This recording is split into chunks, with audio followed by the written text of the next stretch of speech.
વિસાવદર વિધાનસભા બેઠક પર પેટા ચૂંટણીનો માર્ગ મોકળો થયો હોય એવું લાગી રહ્યું છે। વિસાવદર બેઠકમાં ભાજપના ઉમેદવાર તરીકે ચૂંટણી લડીને હારેલા હર્ષદ રીબડિયાએ પરિણામ બાદ જે તે વિજેતા બનેલા આપના ઉમેદવાર ભૂપત ભાયાણીની ચૂંટણી પરિણામને રાજ્યની હાઈકોર્ટમાં પડકાર ફેંક્યો હતો, જેમાં હર્ષદ રીબડિયાએ ઇલેક્શન પિટિશન પરત ખેંચતા અંતે હવે વિસાવદર વિધાનસભા બેઠકની પેટા ચૂંટણીનો માર્ગ મોકળો થયો હોય તેવું લાગી રહ્યું છે।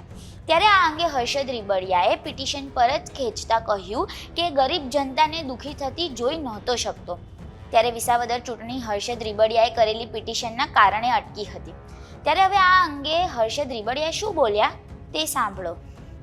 નમસ્કાર, મેં જે તે વખતે ઇલેક્શન પિટિશન કરેલી હતી,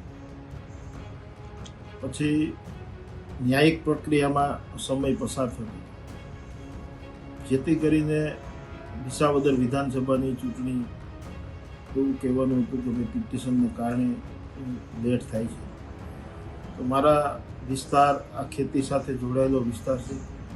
મારા છેવાડાનો ગરીબ માણસને ધારાસભ્ય વિહોણું કેમ રાખવું, એટલા મેં મારા અંતરાત્માથી નક્કી કર્યું કે હું મારી પિટિશન પાછી ખેંચી લઉં અને ચૂંટણીનો માર્ગ મોકળો થાય।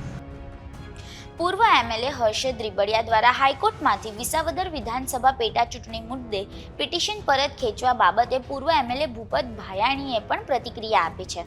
સાંભળો તેમણે શું કહ્યું। ગત રોજ અમારા પૂર્વ ધારાસભ્ય અને મારા વડીલ માનનીય શ્રી હર્ષદભાઈ રીબડિયાએ જે હાઈકોર્ટમાં પિટિશન કરેલ હતી, ઇલેક્શન પિટિશન, તો એમણે એ પિટિશન પરત ખેંચી અને એક ચૂંટણીનો માર્ગ મોકળો કર્યો છે। તો હર્ષદભાઈના આ નિર્ણયને હું આવકારું છું અને એમને અભિનંદન પણ આપું છું કે આપણા વિસ્તારમાં લોકોને પ્રતિનિધિ મળે અને આપણા અટવાયેલા આપણા વિસ્તારના સિંચાઈના કામો છે, રોડ રસ્તાના કામો છે, ખેડૂતોને લગતા કે શ્રમિકોને લગતા ઘણા બધા એવા મુદ્દાઓ છે કે જે આપણે સોલ્વ કરવા પડે એમ છે।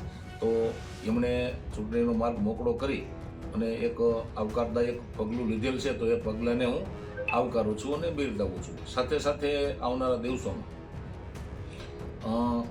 બધા સિનિયર આગેવાનો સાથે મળી ખભે ખભો મિલાવી અને બધા કામ કરવાના છે અને પ્રદેશ પાર્લામેન્ટરી બોર્ડ જે કાંઈ પણ નિર્ણય કરશે એ નિર્ણય સૌ માનવાના છીએ અને પાર્ટી મારામાં વિશ્વાસ મૂકશે તો આવનારા દિવસોમાં બધા સાથે મળી અને કામ પણ કરશું અને પાર્લામેન્ટરી બોર્ડનો જે કાંઈ પણ નિર્ણય હશે એ બધા આગેવાનો નિર્ણય માનશે અને અમારા વિસ્તારના હિતમાં સૌ સાથે મળી અને કામ કરશું।